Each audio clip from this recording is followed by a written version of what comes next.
کے اگلے آخری مقرر ہیں مفتی سیف اللہ عرشی صاحب. میں ان سے گزارش کرتا ہوں کہ وہ اپنے خیالات کا اظہار کریں. مفتی سیف اللہ عرشی صاحب.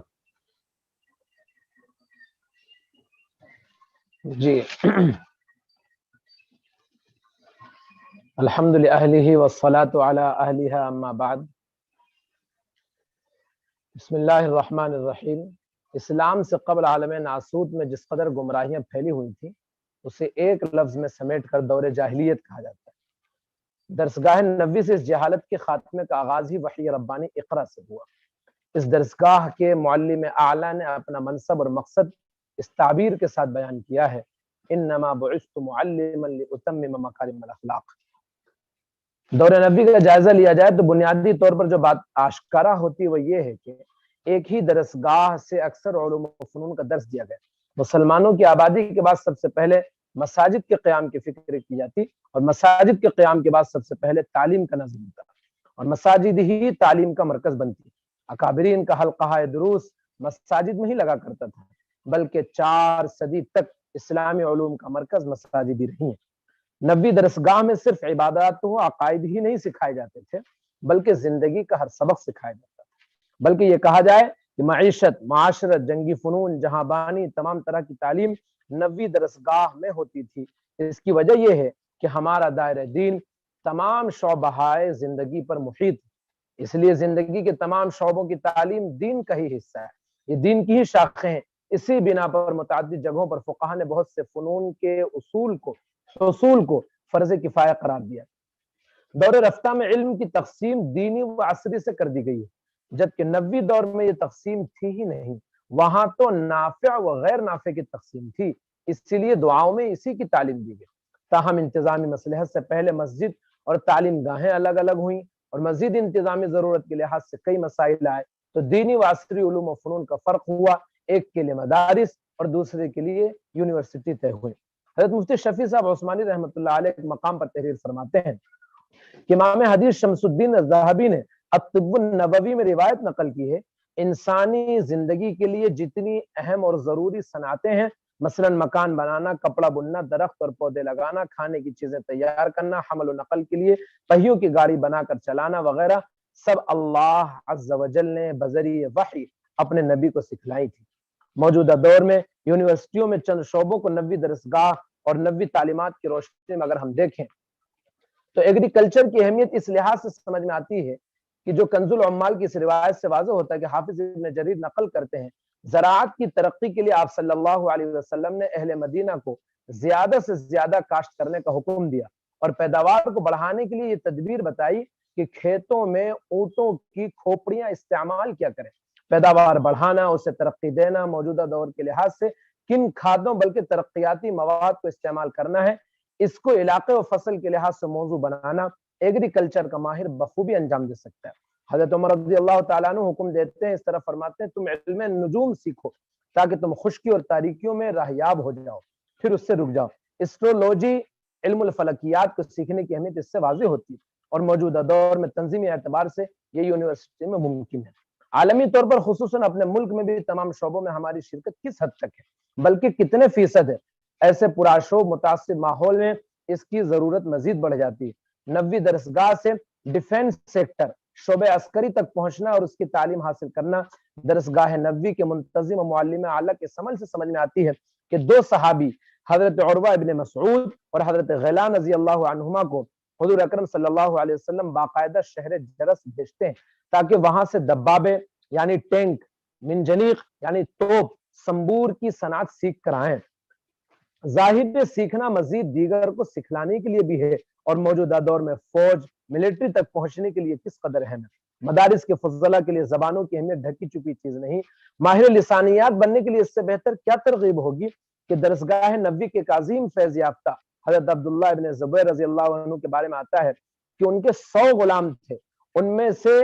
ہر غلام علیحدہ گفتگو کرتا تھا. چنانچہ حضرت عبداللہ ابن زبیر کو ان غلاموں میں سے ہر ایک کی زبان پر درک حاصل تھا اور وہ ہر ایک سے اس کی زبان میں گفتگو کرتے تھے. یونیورسٹیوں میں جتنے شعبے ہیں اس میں سوشل ورک کا ایک اہم شعبہ ہے جو ان دنوں مدارس کے فضلاء کو خوش آمدید کہہ رہا ہے. دیکھیے درسگاہ نبوی سے اس سلسلے میں کئی اہم تعلیم دی گئی. بخاری شریف میں کہ یہودی جوان جو آپ کے ساتھ آمد و رفت رکھتا تھا، محبت کے ساتھ آپ کی خدمت بھی کیا کرتا، وہ یہودی غیر مسلم بیمار پڑ گیا تو آپ صلی اللہ علیہ وسلم نے اس کی عیادت فرمائی۔ بخاری شریف حدیث نمبر 5657۔ اسی طرح آپ صلی اللہ علیہ وسلم نے مصیبت زدہ لوگوں کی دلداری، ان کی خبرگیری کی تلقین فرمائی۔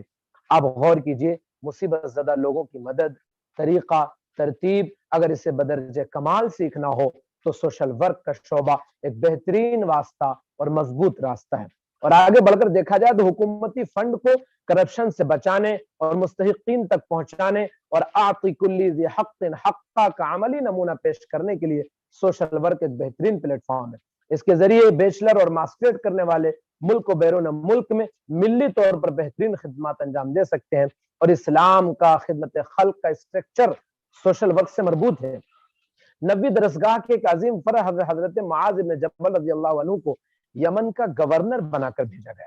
اس روشنی میں علوم نبوت کے حامل افراد کا ایسی تعلیم حاصل کرنا کیا وقت کا تقاضا نہیں ہے کہ گورنری اور جوڈیشری تک پہنچ کر انصاف کے ترازو کو قائم کیا جائے اور عدل کے ماحول کو پروان چڑھایا جائے، اور جن روایات میں مظلوم کو انصاف اور اس کی اعانت کا حکم دیا گیا ہے تو یہ لا اور قانون کی تعلیم کے ذریعے بطرز عدم وجود میں لایا جا سکتا ہے۔ اسی طرح بے شمار مثالیں، لیکن اس میں سب سے ضروری شرط یہ ہے کہ مکمل تعلیم اور جملہ شعبہ جات میں اسلام اور اس کی تعلیمات باقی رہیں، طلباء میں یونیورسٹی کے ماحول میں علوم نبوت کا اثر محسوس ہو، اور اس کے لیے تمام ڈپارٹمنٹ کا اسلامائزیشن سب سے زیادہ ضروری ہے۔ رب ذوالجلال نے اقرا کے ساتھ سب سے اہم وصف بلکہ شرط بسم ربک الذی خلق کی بیان کی ہے۔ اس امر کی طرف بھی توجہ ضروری ہے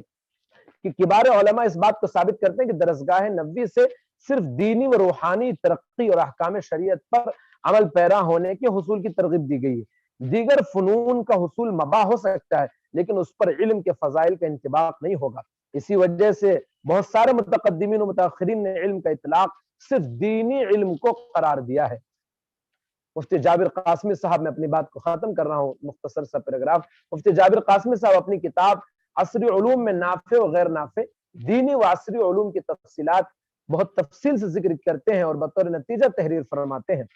کہ علم کی دو قسمیں ہیں، ایک علم دین اور دنیا کے اعتبار سے، دوسرا نفع اور نقصان کے اعتبار سے۔ تحصیل علم دین تو خیر الناس والا عمل، یعنی انسانوں کے کاموں میں سے ایک بہترین کام ہے۔ البتہ علم دنیا کے بارے میں یہ نہیں کہہ سکتے ہاں اگر اچھی نیت ہو، مثلا کسب حلال کی نیت ہے، اسے دینی تمام احکام کی رعایت کرتے ہوئے اسے حاصل کیا جا سکتا ہے، تو ہو سکتا ہے کار ثواب ہو، جبکہ کوئی حلال چیز کا کسب حلال طریقے سے ہو، اور اگر محض علم دنیا ہی مقصود ہو تب تو یہ ہلاکت اور ضرر کے علاوہ کچھ بھی نہیں۔ عصری علوم صفحہ 105۔ یہاں پر ایک بات کا اور سمجھ لینا ضروری ہے کہ مدارس و یونیورسٹی کے درمیان حائل دیواروں کو دھیرے دھیرے منہدم کرنے کی ضرورت ہے اور ایک ڈائلاگ قائم کرنے کی ضرورت ہے، ورنہ ہوگا یہ کہ یونیورسٹی والے مدارس کو مشورہ دیتے رہیں گے اور اہل مدارس یونیورسٹیوں کو مشورہ دیتے رہیں گے، اور نتیجے کے طور پر یہ بات بھی سمجھ میں آتی ہے اور ضروری بھی ہے کہ ہمارے بہت سارے حضرات نصاب اور نظام کی تبدیلی یا اس میں کچھ شمولیت کا بھی مشورہ دے رہے ہیں۔ یہاں یہ بات یہ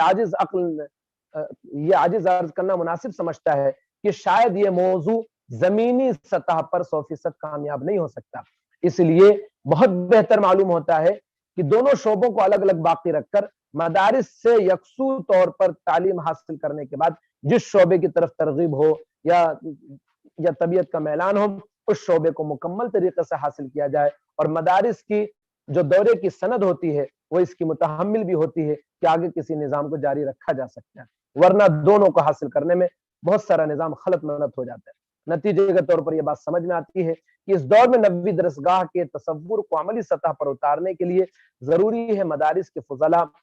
علوم نبوت کے حامل یا مقدس اہم افراد قوم کا بہترین مستقبل بن سکیں، اور زندگی کے تمام شعبوں میں فرض کفایہ کے طور پر اس کی ترجمانی کم از کم ہو، لیکن یہ بات ملحوظ رہے بسم ربک الذی خلق کی شرط ہر جگہ محسوس ہو، اور جو علوم اور تربیت کا بہترین سرمایہ انہوں نے اپنے سینوں میں مدارس کے اندر رہ کر جاگزیں کیا ہے اس پر وہ شکر کریں اور فخر کے ساتھ اس پر زندگی گزاریں، اور وہ زندگی کے ہر شعبے میں